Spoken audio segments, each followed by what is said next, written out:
বিসমিল্লাহির রহমানির রহিম।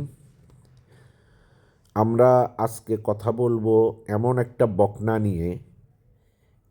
এই বকনাটার বয়স 2.5 বছর। ও 2 দাঁত। ও মায়ের এডিএলের বীজের বাচ্চা এটা।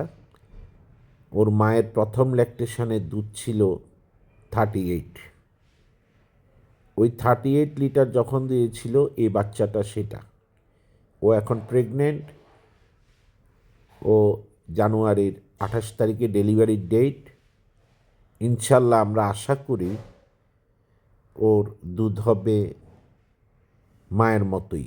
প্রথম ল্যাকটেশনে আমরা আল্লাহ চাইতো হয়তো ইনশাল্লাহ 35 লিটার দুধ হবে, এটা আমরা আশা করি। এই ধরনের গরু খামারে থাকলে খামার লোকসানে পড়ার কোনো কারণ নাই। সবাই দোয়া করবেন, এ ধরনের গরু পালবেন, চেষ্টা করবেন, ইনশাল্লাহ খামার লস হবে না। আমাদের হক অ্যাগ্রো আপনারা ইচ্ছা করলে ভিজিট করতে পারেন। এটার অবস্থান হচ্ছে বেগমগঞ্জ, নোয়াখালী। আপনারা আসবেন, আমাদের খামার দেখবেন, দেখে শুনে গরু নিতে পারবেন, সমস্যা নেই। দোয়া করবেন। সবাইকে বিদায় নিচ্ছি। আসসালামু আলাইকুম।